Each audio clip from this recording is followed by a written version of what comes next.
Hello dear students. आज के video में जो हमारा टॉपिक है वो है anatomy of muscle. Previous video में हमने टाइप्स ऑफ मसल्स पढ़ा था, मसल्स कितने प्रकार की होती हैं, और आज के वीडियो में हम मसल के स्ट्रक्चर के बारे में पढ़ते हैं। मसल जो है वो अंदर से हमें कैसी दिखती है, क्या उसका स्ट्रक्चर होता है, क्या उसकी यूनिट होती है, ये हम पढ़ते हैं। मसल टिश्यू एनाटमी में हम जो आप टर्मिनोलॉजी देख रहे हैं स्क्रीन पर वो बहुत इम्पॉर्टेंट है। वो टर्मिनोलॉजी अगर हम समझेंगे तो हमें डायग्राम अच्छे से समझ आएगा और उसका जो स्ट्रक्चर है वो भी हमें अच्छे से समझ में आएगा। ये जो टर्मिनोलॉजी है वो थोड़ी सी कंफ्यूजिंग है, लेकिन हमें इसको समझ के इसको लर्न करना है तो हमें अच्छे से ये याद हो जाएगी। सबसे पहले हम देखें जो हमारी मसल होती है उसकी जो कवरिंग है, आउटर कवरिंग, आउटर जो लेयर है उसे हम माइसियम कहते हैं। ये जो स्ट्रक्चर है इसके द्वारा हम समझें, ये है मसल, और इस मसल की जो ये आउटर लेयर आपको दिख रही है इसे हम एपीमाइसियम कहते हैं। एपीमाइसियम मसल की आउटर कवरिंग होती है। अब हम ये देखते हैं कि जो हमारी मसल है वो बहुत सारे मसल बंडल से बनी होती है। जैसे आप इसमें इस स्ट्रक्चर में आप यहाँ देख रहे हैं, ये हैं, ये ऐसे आपको बंडल दिखाई दे रहे हैं, ये बंडल दिखाई दे रहे हैं। तो ये इन मसल बंडल से मिलकर बनी होती है मसल, और इन मसल्स के बंडल को हम फेसिकल कहते हैं। हम यूँ कह सकते हैं कि जो मसल है वो अनेक फेसिकल से बनी होती है, और जो फेसिकल है उसे हम मसल बंडल कहते हैं, यानी बहुत सारे फेसिकल मिला के मसल बनाते हैं। तो ये जो फेसिकल है इसकी कवरिंग को हम, इसकी जो आउटर लेयर होती है उसे हम पेरीमाइसियम कहते हैं। मैं आपको पहले ही बोल रही हूँ, इसमें आपको कंफ्यूज नहीं होना है, आपको अच्छे से लर्न करना है। मसल की आउटर कवरिंग एपीमाइसियम, और मसल के अंदर जो बहुत सारे मसल बंडल मीन्स फेसिकल होते हैं उनकी आउटर लेयर को हम पेरीमाइसियम कहते हैं। अब हम इसके थोड़ा और डीप में चलते हैं, और मतलब आउटर से हम और इनर डायरेक्शन में हम चलते हैं। तो इनर में अगर हम जाएं तो हम देखेंगे जो फेसिकल है, जो मसल बंडल है, उसमें भी बहुत सारी यूनिट्स होती हैं, उन्हें हम मसल फाइबर कहते हैं। और वो जो मसल फाइबर है उसकी आउटर लेयर को हम एंडोमाइसियम कहते हैं। तो डियर स्टूडेंट्स, अगर हम आउटर टू इनर डायरेक्शन चलते हैं, आउटर टू इनर, तो सबसे पहले हम देखें मसल की आउटर कवरिंग, आउटर लेयर, उसे हम एपीमाइसियम कहते हैं। फिर नेक्स्ट मसल के अंदर बहुत सारे मसल बंडल यानी फेसिकल पाए जाते हैं, उनकी आउटर लेयर को हम पेरीमाइसियम कहते हैं। और जो मसल होती है वो बहुत सारे फेसिकल से मिलकर के बनी होती है, मसल बंडल से मिलकर बनी होती है। जो फिर और हम अंदर की ओर चलें तो जो फेसिकल है वो अनेक मसल फाइबर से बनी होती है, और उन मसल फाइबर की जो आउटर लेयर होती है उसे हम एंडोमाइसियम कहते हैं। तो डियर स्टूडेंट्स, इस तरह से ये जो मसल है उसका स्ट्रक्चर होता है। सबसे अंदर की ओर मसल फाइबर, बहुत सारे मसल फाइबर मिलकर बनाते हैं फेसिकल, और बहुत सारे फेसिकल मिलकर के बनाते हैं मसल। एक और इम्पॉर्टेंट जो यहाँ पर पॉइंट है वो ये है कि जो मसल है वो बोन से, ये है मसल और ये है बोन। अब इन दोनों का जो अटैचमेंट होता है वो टेंडन के द्वारा होता है। ये जो आपको समवॉट वाइट कलर का आपको दिख रहा है ये है टेंडन। ये भी इम्पॉर्टेंट पॉइंट है, और एग्जामिनेशन में पूछा जा सकता है कि मसल जो है वो बोन से किसके द्वारा जुड़ी होती है। तो ये जो मसल है वो बोन से टेंडन के द्वारा जुड़ी होती है। अब एक और पॉइंट यहाँ ये होता है कि बोन जो है दूसरी बोन से लिगामेंट के द्वारा जुड़ी होती है, और बोन है वो मसल से टेंडन के द्वारा जुड़ी होती है। तो दो ये इंपॉर्टेंट पॉइंट है यहाँ पर, टेंडन एंड लिगामेंट। टेंडन होता है बोन और मसल के बीच में। अब आप इसको कैसे भी अपने अकॉर्डिंग आप इसको लर्न कर सकते हैं।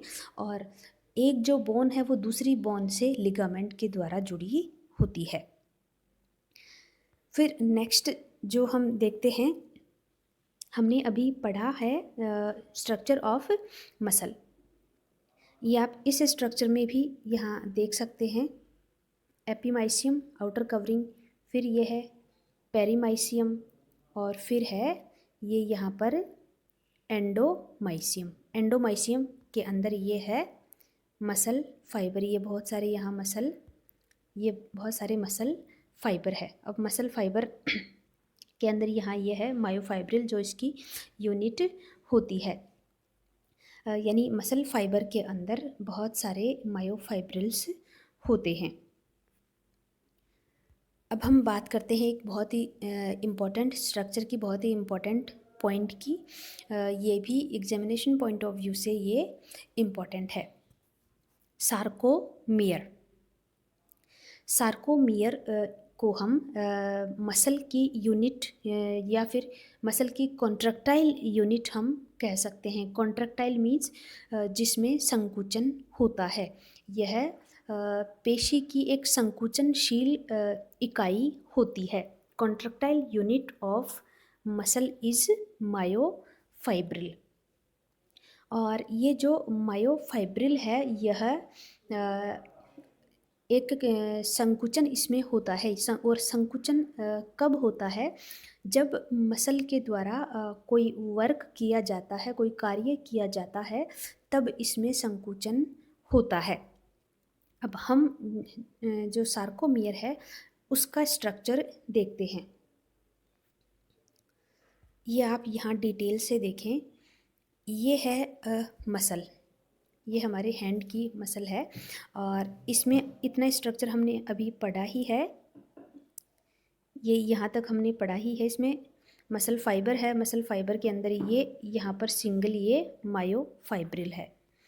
अब ये जो मायोफाइब्रिल है उसके अंदर बहुत सारे सार्कोमियर होते हैं, यानी इसके मायोफाइब्रिल का पार्ट होता है सार्कोमियर।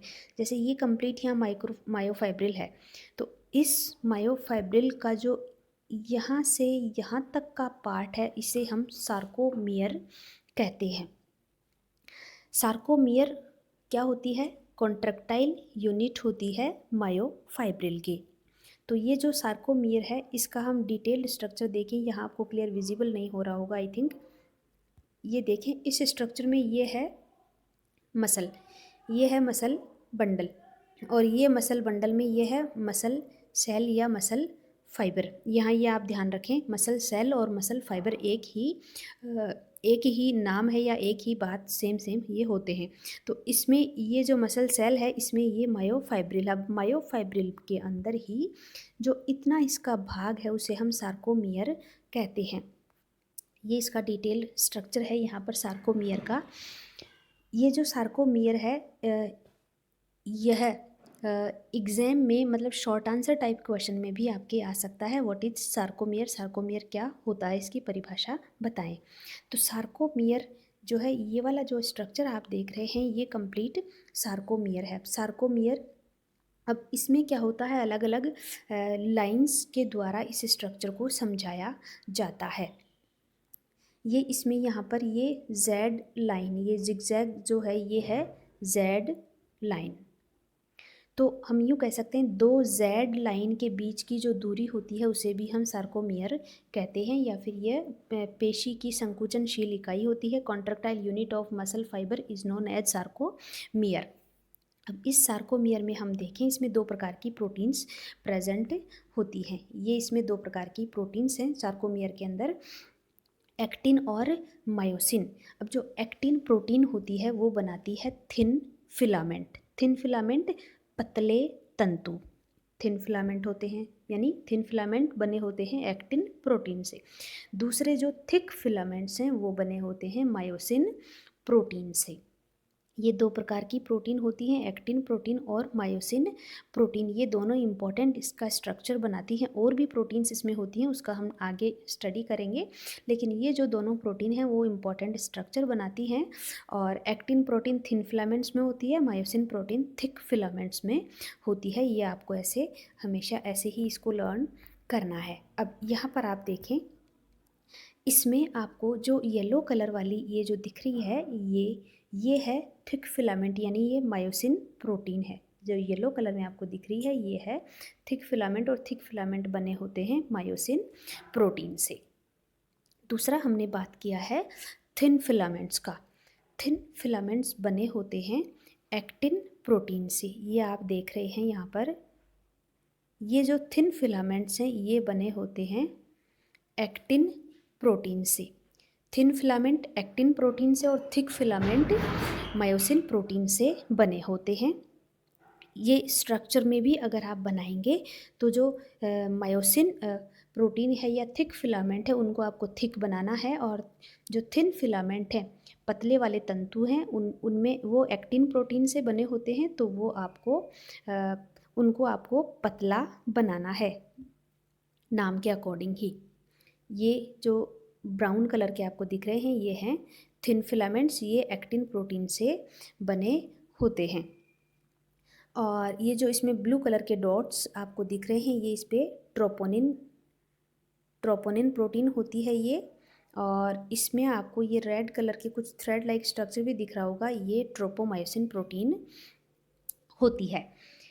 तो इस तरह से डियर स्टूडेंट्स, ये जो लाइन है इसे हम जेड लाइन कहते हैं, और दो जेड लाइन के बीच में ये फर्स्ट ये वाली लाइन जेड लाइन और इधर ये जेड लाइन, तो दो जेड लाइन के बीच की डिस्टेंस को हम सार्कोमियर कहते हैं, जिसमें थिन फिलामेंट्स भी होते हैं और थिक फिलामेंट्स भी होते हैं।